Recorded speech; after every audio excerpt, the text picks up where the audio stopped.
my dearest sister. I owed so much of my life from her. And the token that I'm going to give is so very special, one that represents her so much. This one is a crown for her. She loves to wear headbands, and I choose this because it's gold, and I love her so much. And the other one is an angel. This is my son was busy picking up the battery to fix it because she's an angel in our family. She represents everything that is good. She models, and ever since I was a small girl, I adore her so much. See, I was the third daughter. She is the eldest. And I want to follow her footsteps wherever he go. I want to be a nurse like her, but I married early, so I end up being a teacher. But she guided me, and I didn't deliver my first child without her. I was supposed to deliver my first baby in the end of November, but she was leaving for America November 6. So I got my baby born by her November 5. So she left and she delivered my first baby, and that's Winnie. Now, and that's the granddaughter. I have so much, I owed her so much. She was the reason why we went to America, and she is good all throughout, in and out. She is a very good woman, and I love her to pieces. Nay, this is an angel because the angel, she is our angel of the family. My sons are trying to make it light, and I know you love angels, and this is a token of our love for you. The whole family adores you. Okay. Thank you, Mommy. Such a beautiful gift. So, to Mommy, Tita Nena, you The heart is represent, full. as an angel. The mouth is quite empty. Mayong hapon sa inyo, taran nga nagbisita dire. Mga kaparintihan, mga kautoran ko. Lima kami anong kami ka mag-utod. Ang isa napatay. Karon na namon magulang sininilinda, nurse. Kag ang kamanghoran, nurse. Pero ako non-professional, no? Kaya maghambal lang ko sa Ilonggo. Ne, nagpasalamat ko sa inyo ni Ilma kag ni Julie nga gitagaan mo ako sa dutay nga duta nga akon listaran sa Casa Martina para mawagdanay kita. Padamo gid nga salamat. Ikaw nga magulang, pasado gid ka kiring, humble, generous, kag wala ka gid ka pangakig sa akon kung may sala ko ni. Ni ikaw pinakabuot nga utod ko. Huwag ko kasiling nga ginambalan ko sa malain. Kag ay naya, wala gid ko gasabat sa imo ni kung nakigan mo ko. Salamat kid sa mga utod ko nga naka-star ko da sa Casa Martina. Tungod sa inyo nga tatlo nga mag-utod. Wala kita maginbili ng nanay ton sa aton.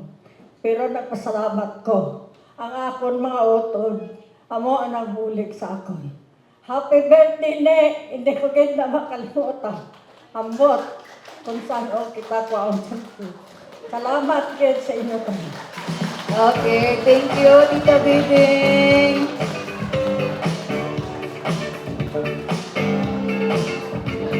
Sorry, I have the locophobia, which is fear of public speaking. But all I want to say to my sister, she is my real life angel. She helped me everything, my mentor, my friend, my mother, and sometimes she is my daughter too. Happy birthday, my sister. I love you very much. Happy birthday. So, I brought two presents. One represents you and Daddy. This is a dog. And then the other one is a rubber tree, rubber plant. So this dog, as you know, runs deep in the family. We all love dogs. And this is not just a dog. This is a piggy bank. And this represents Tita because Tita is very frugal. Tita represents having a simple life. And that's what I experienced when me and my sister Julie stayed with Tita, and she was our second mom in the US. Um, it opened up our eyes to a world that we have never been exposed to before, living in Manila, never really going to Negros on a regular basis.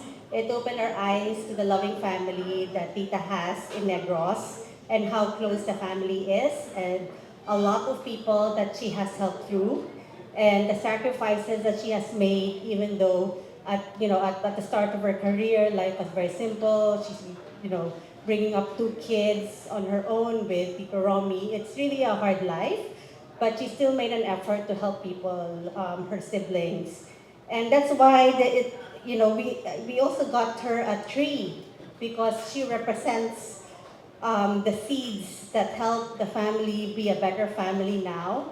And where we are as a family, I think it's great, and how close our cousins, our siblings, and all our grandkids are. And so, Tita, we love you very much. And Tita has always been like a light, a sunshine in our lives because she's always happy. She's never sad when you speak to her. It's always very light, and we're happy to have her in our lives. Thank you. Wala ko ka-prepare ba? Impromptu ni siya to tanan. Impromptu speech. Uh, the best speech ko na is from the heart. So, since this is a very special day for Tita Nini, I will agree with Mommy because without Tita Nini and Tito Romy and Tita Elma, we didn't have this kind of life. We're so blessed because of sila yung nag-petition sa amin sa US. So we owe them. That's why we have a good life, our children. And we're so blessed with Tita kasi she always take care of us. And I wish naka-prepare ako yung speech pero we're so thankful and happy that you are my Tita and you're the sister of my mom and you give us good life. And now na-pass on naman ang legacy. We're able to share the blessings and the love that you shared to us. I love you, Tita. Happy birthday. Happy birthday. Wala akong pinrepare, kaya greet lang kita happy birthday, and pupunta naman ako dito parati, basta pupunta pa rin sila ng mami at dad. I love you, Tita. Okay, thank you so much, Tita Julie.